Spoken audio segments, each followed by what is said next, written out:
Welcome back to the Playdate by Freshly Picked. I'm your host, Kaitlin Hansen. And I'm Rachel Miller. Rachel, I am so excited to do this episode because this is your birth story, or it's going to be your birth story. Yeah. And I've heard bits and pieces. Again, Rachel's my sister-in-law, for those that don't know. I got like a play-by-play, but honestly, I haven't heard like the full thing. So this is going to be me kind of like hearing everything from the beginning. Yay. So Yeah. I'm excited.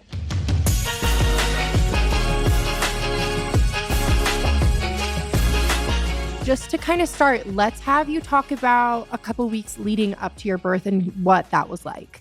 A couple weeks before birth was the holidays. It was like Christmas, New Year's, and that was crazy. So I will never have a baby that close to the holidays again. Yeah, you're like, I'm done. I was like so stressed and like trying to like get things ready for maternity leave with work. And like I was so stressed. I will say it made it go by really fast because everyone says the last couple weeks of pregnancy just drag on. Yeah. But like for me, it went by really fast because I was like, I have a million things I have to do and no time to do it. So it did make it go by really fast, but probably won't do that again. Yeah, just a high stress time. Yeah, it was crazy, but it was fine. It all worked out. So, but yeah, everything was good. All my appointments were good. I remember I went to my last couple appointments were on Christmas Eve and New Year's Eve. Oh my gosh. And holidays. I know, but it was kind of fun. Like the doctor's office was like fun, so it was good. But yeah, everything was looking good. I already knew I was going to be induced at that point. You had already had a schedule. Yeah, so I like already knew. I like didn't really think I would have her before then. Like I didn't really have a reason to think I would like go into labor just like spontaneously. Yeah, which I liked. I am like a planner, so I liked knowing when it was going to happen. So I really liked that I had an induction. You would like a C-section then. I mean, not like the recovery. A scheduled C-section. Yes, just like the idea of it. Because it's like you go in, you have like an exact time. And it's like, exactly boom, 30 minutes. Expect. Yeah. There's no like. I mean, like you would not like a C-section. But like you know what I'm saying? It would just be like nice, the logistics and planning of it. Yeah. No, I really love that. So yeah, the last couple weeks, like pregnancy-wise, everything was great. Feeling good. Just like feeling done. Yeah. I will say I was feeling done, but I like honestly like feel like I probably could have gone a couple more weeks. Like I wasn't like that miserable. Okay. And then I was like talking to my friends. I was like, it wasn't like that bad. And my friends were like, are you kidding me? And I was like, okay, maybe it wasn't that bad. Yeah. Yeah. Okay. No, that's perfect. Yeah. So you have your scheduled induction day. You ended up having her a week earlier than that though. Right? Well, so my due date was the 13th and I had her on the 7th. Okay. So I got induced at just a week early. Weeks. Okay. Yeah. Perfect. Yeah. So walk us through a little bit about that. They call you the night before or the day of to tell you? So they told me, so I had it scheduled for the 7th and my doctor said, he said, we'll have you come in on the 6th. But at my previous appointments, he's like, we'll check you if you're dilated to like a 2 or something. Then we'll have you come in just like the morning of. But if you're not like quite dilated, we'll have you come the night before, just like get things going.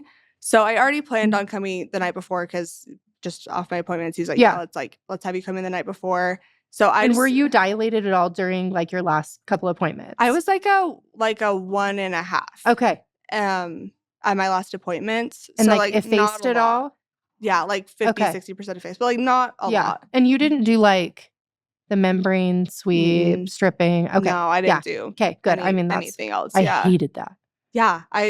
No, I didn't do like any of that. So I knew we were going to go in the night before. And then I just called the morning and I was like, what time do you want me to come in? And they're like, just come at like 7. So we went at 7 and got things going. But okay. And then what did they start you on? Pitocin? How did they start things? Yeah. So I thought based off like my friends' experiences, I've heard they do like the Foley balloon. They like put the balloon in to like help you get dilated and then it falls out and then they start you on Pitocin. Yeah. But they put me on, I think it's like Cytotec. Yeah. So they did that. I came in at like a 2 and then they gave me a dose of Cytotec and that got me to like a 3. And then they gave me another dose and I was like a 5. And then things were progressing like really, really quickly. Yeah. And then they were like, let us know when you want the epidural and then we'll start you on Pitocin. Because they were like, after we start you on Pitocin, it's like going to get really painful. So let's like get you the epidural first. So yeah, once I was at like a 5, I was like, okay, like I'm wanting the epidural. Yeah. So got the epidural. They had me on Pitocin for 5 minutes. And then the baby, Scotty, just like wasn't responding super well. Her heart was kind of fluctuating. So they're like, we're going to like turn off the Pitocin. But I kind of was progressing anyway. Yeah. And like already had contractions. Did they and break everything. at what point did they break your water? They didn't break my water until like 10 minutes before I started pushing. Really? It was like very, like things happened really quickly. Because yeah, they took me off Pitocin. I was off Pitocin, had the epidural by like 7 a.m. And then I had her by 10. Okay, great. So like after that, like things were just going really quickly. I was dilated to like an 8 when the doctor came down and he's like, hey, like things are looking good. And then he broke my water when, I was like an 8. Yeah. I always ask people this. What did it feel like when you were ready to push? Did you feel like you were like gonna crap your pants? No, Really? I was just like, they were like, yeah, let's like try pushing. And I was like, okay. Like it didn't feel like, I guess I did feel like a little bit of pressure. Yeah. But I was just like, I didn't really, I was Did you feel like your epidural was like super strong? Could you like, were your legs like? I could not feel my legs, which I didn't love. That actually like kind of gave me anxiety. Yeah. But I also would have had way worse anxiety if I was feeling the pain. So I was like, hey, I'll like take this over like actually feeling it. But yeah, I like couldn't feel my legs great. But they said that like if you like move, like gravity like kind of help, like you can like just have it be like in your butt kind of. Yeah. But I like could not feel my legs like at all the whole time. Except I think mine was like a little uneven. Like my right leg, I like couldn't feel at all. But like my left side, like I could feel contractions on my left side pretty strong, which actually I liked because then I knew like when things to are push happening. And stuff. Yeah. So it was fine. But actually at the very end, like after I'd already given birth and everything and they were cleaning everything up and we were getting ready to go to the postpartum room, they looked and my epidural thing was like disconnected. And they were like, we don't know like at what point that happened. Like disconnected from your back or like the tubes? Like the tubes, like from the drip. And they were like, we don't know like at what point that happened. Yeah. But like I was for sure I had it. Like it wasn't like I for sure was feeling numb. So it must have been like at the end or something. But but I was like, oh, okay, cool. Well, I'm glad. Yeah, you're glad that it worked. Yeah. Wait, tell me how the epidural was for you because you kind of get a little bit like nervous about blood, needles, like all of that kind of stuff. I was like fine, especially because I couldn't, it was in my back, I couldn't see it. Like if I like don't look at needles or anything, like I'm fine. And at that point I was in quite a bit of pain. So I was you're like, give it to me. I was like happy to see the guy. But I don't think this was because I was like, because of like blood or needles or anything. But I like met the, I don't know what, the epidural guy. I don't know. He was so nice. But I like stood up for something and then I was like, I'm so sorry. Like, I'm going to throw up. Like, I just need to throw up. And he was like, oh, okay. And he was so nice. But I just like it made you nauseous. But I hadn't even had it at that point. Well, so at that point, I was like shaking really bad. Like, I hadn't even had like Pitocin or anything. Like, I think it was just like adrenaline of like I don't know. I just was so shaky. And I think just like being shaky and I don't know, just like made me throw up. Yeah. So I was just throwing up and he was like, I'll try to be quick. I'm so sorry. He was like the nicest guy ever. But did they give you like any anti-nausea or anything? Okay. They gave me. Yeah. God bless Zofran. Honestly. Oh my gosh. Yeah. I had to have it like a couple times. That was me. Yeah. But I like the patches.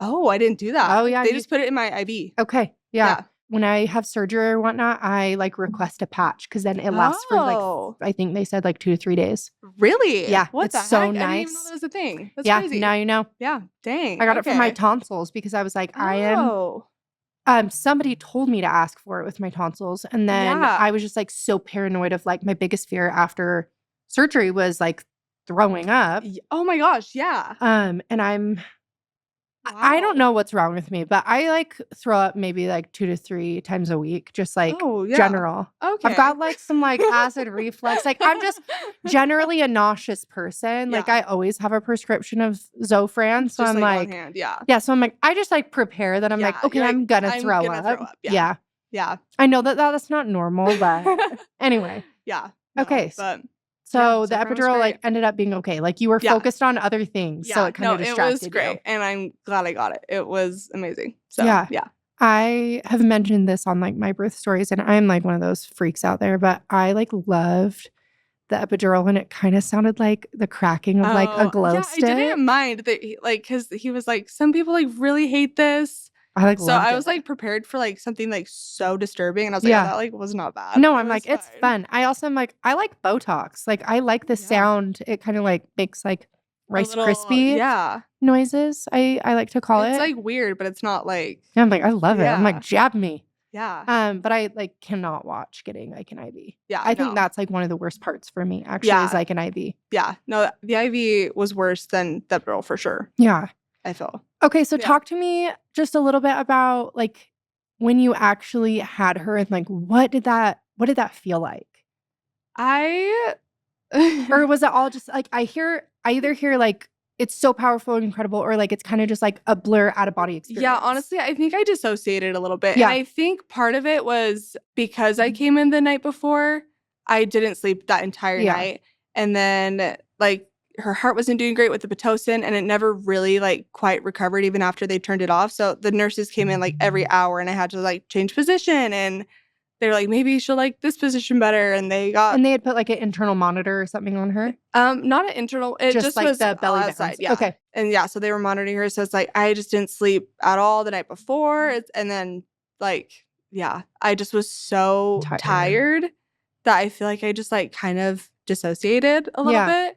And obviously I was so happy and so relieved that I was like, oh my gosh, like I can't believe this is like.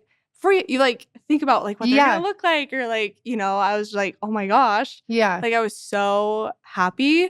But then like I just remember holding her, and I was just like, and even Hunter was like, yeah, you just like stared at the wall. Like I was like not there. That's but how I was really happy. Liv. Yeah. Because I was like, oh my gosh, I've been like puking. I'm like fading in and out of consciousness. Didn't find out the gender. Oh my gosh, yeah. They're like, it's a girl, and I'm like, cool. Yeah. Yeah. Yeah. I feel like I was like a little out of it, but still so happy. Yeah. Okay. So then they placed her on your chest, and then did you try like, what was like your tactic for after that? Because I know some people are like, oh, don't wipe them off right away, or like delayed cord clamping, or like what was like your plan or wishes or like wants after that? Yeah, I didn't really have anything like specific. Like I didn't really feel passionately about like anything really. I kind of was just like, whatever you guys want to do. Yeah. But they said they just do delayed cord clamping. Like that's just standard. And like waiting to wash is just standard. But she actually came out like so clean. Like she like didn't have any like vernix or anything on her. Like she just came out like so cute and clean. Oh my gosh. Like I showed Hunter videos of like what other babies look like, and he's like, what the heck? It's so crazy that some like have so much of that. Yeah, I don't know. And he was like, no, she did not look like that at all. She just looked like she does now, honestly. Like she was so cute and clean. Cute. So we actually didn't even give her a bath till like the next day, because she just like wasn't gross. Okay, I love that. Cute. But and then at first because they asked Hunter if he wanted to cut the cord like for like, I don't know, at some point. And at first he was like, no. But then when it happened, they were like, do you want to cut it? And he was like, okay, I will. So he did. And he was like, I'm glad I did. Because he like didn't think that he would. He kind of was like, I'm good. But then like in the moment, he was like, okay, I guess I will. And he's glad he did. But okay, that's fun. And then tell me just a little bit about like your recovery and how you were feeling. Did you tear at all? I had a 1st degree tear, which she was 6 pounds. So I think that made it like a little bit easy. But we actually, I pushed for like 30 minutes and her heart just like wasn't getting back up. So the nurses were getting like a little concerned. I was like fine. Like apparently like Hunter was like, they were very concerned. Yeah. But I was just like, whatever, everything's gonna be okay. Yeah. Like I just like trusted everybody. Which maybe that's like the better way to go into it. Because then you're not like, I don't know what's happening, and that's for the best. Yeah, no, I feel like I just was like so trusting of everybody that was taking care of me that I was just like, I just know it's gonna be okay. Yeah. So I was like, whatever we need to do to get her out, I'm like happy to do whatever. Which I do feel like I was like mentally prepared for like a C-section or anything. Like I feel like I just was like, whatever we need to do. Yeah. But so I pushed for like 30 minutes, and she already was really, really low, but she kind of just like couldn't get past my pelvis. Yeah. And like her heart wasn't like doing great. And so she's like, I'm just like going to call the doctor in. Yeah. So the doctor came in and like checked her and was like, yeah, like we need to get her out. Like this like isn't great. So he's like, we need to get her out. But she was so low that he was like, we don't worry about a C-section. Like we're good. She's really low. But we had to use the forceps. He's like, we could either do forceps or we could do the vacuum. And he was like, I feel confident that I could do the forceps. So like I'd recommend that. And I was like, okay, do whatever. And he was like, okay, we're going to get her out in 2 contractions. Like you push, I pull. And I was like, okay. And that's what we did. And yeah, got her out. And it was great. Okay, amazing. Yeah. Wait, what was your question though? I feel like that was like. Oh, just about your recovery. Oh, yeah. So anyway, I think that my tearing was more from like the forceps because he told me, he's like, you're going to push, but when I say stop, you have to stop. Otherwise, like, because he has to take the forceps off before her head comes out. So he's like, you have to stop when I say stop. Yeah. And I was like, okay. So I guess I did. I don't know. But yeah, so then he took him out and then, yeah. So I don't know. But I had like a 1st-degree tear. Okay, great. And the nurses were like, for your first baby, that's like incredible. Yeah. I don't know what like a normal. Oh yeah, because you had C-section. So yeah. The nurses were like, I should know because I've done enough birth stories. I should probably look that up. Yeah, the nurses were like, you are so lucky. And I was like, well, she was really tiny. So that helps. That's great. But yeah. Do you feel like it was like, because again, I don't know, like with a vaginal delivery and stuff, like how was the pain after compared to what you thought maybe it would be? It was way less than I expected. Yeah. I thought and I mean, I'm sure it is for other people because they're like, you can't even walk or get up. Yeah. But I was like, I like feel okay. Good. Like I could walk fine. Like it really wasn't as bad as I thought it was going to be. Yeah, like I was feeling pretty good. And then like by the time I got home, I was already like going on walks and everything. Great. Like I feel like I got like really lucky. That's so amazing. Yeah. No, I'm so happy. Like that's incredible. That's obviously like ideal in what you want to happen. Yeah, I think it would make, because I was talking to my friend about this, like taking care of a newborn is like not super hard. Like, I mean, it's hard. It's a lot. I think it depends on the baby. Like, taking care of a newborn is one thing, but it's like taking care of a newborn while you are recovering is like, it's a lot. So hard. So I feel like I didn't have to like super recover. And my husband was even though I like felt good, he didn't let me do anything. Yeah. He was like, just stay in bed, I'll do everything. So he was really helpful. But I can imagine if it was worse, it would be so much harder. For sure. Yeah. Tell me about the mom that you hope to be. My mom is like angel on earth. Best mom ever. She worked full time. She always, this is like the one thing that I like totally took for granted. She always had like a home cooked meal by the end of the day. And she literally just like is on top of everything. And I'm like, how do you do that? I hope to be a mom like her. Just like she always just was on top of everything. But even though she worked full time and was so busy, like had all this stuff going on, I knew if I ever needed her, she'd be there. Like she'd drop everything and be there. It was helpful because she worked from home. So it was like she could be. Yeah. But I remember she was like, was I a bad mom because I worked? I'm like, are you kidding me? Like there was never like a single time in my childhood that I was like, oh, my mom can't be there for me because she's working. Like I knew she'd be there for me. Yeah. So I would love to be like that. And I would love my dream for Scotty, like the one thing I really want from her is just like in the crazy world, I want her to have like the ability to just like make decisions for herself and like know what's good and what's wrong. Just like, I don't want to tell her what's good and what's wrong. Like I want her to be able to like make that decision for herself and trust herself to like make the right decisions. And I hope that I can like model that for her. Yeah. And like just that she can trust herself and trust everything. Cause I think like when I first thought about having a kid and parenting, like I feel like it's easy to be like really controlling and stuff. And I'm like, I can't be like, even if I am controlling, she's going to grow up and have to make her own decisions. Like that's not doing her any favors. So I just want to be the type of mom that models that for her and like confidence and that she can make her own decisions and trust herself and trust herself that she's doing the right thing. Yay. That's so beautiful. And I think like you're already an incredible mom. And like I've seen you obviously with my girls and just like being a great aunt. And I know that you'll be able to do a lot of those things, especially because I feel like you're so much like your mom. Like whenever I explain your mom, I'm like, she's the type of person that you're like, oh my gosh, cute shirt. And she's like, let me take it off and give it to you. Oh, honestly. Yeah. Like truly like just anything she has. Yes. Yeah. and like makes every holiday like magical and just like the most special, kindest, thoughtful human being. I truly don't know how she does it. She's incredible. And she is like the most organized person. Oh yeah. Crafty. Like she literally, there's nothing she can't do. I'm like confident she could do anything. Yeah. I'm like, how do I emulate that? I don't know. I don't know how she does it. Shout out to Marilyn. I know. Something in the Idaho water she's got it. I don't know. The Idaho people, they know. But yeah. Okay. She's great. Well, thank you so much for coming on and sharing your birth story. And we will see you all next time. Bye. Bye.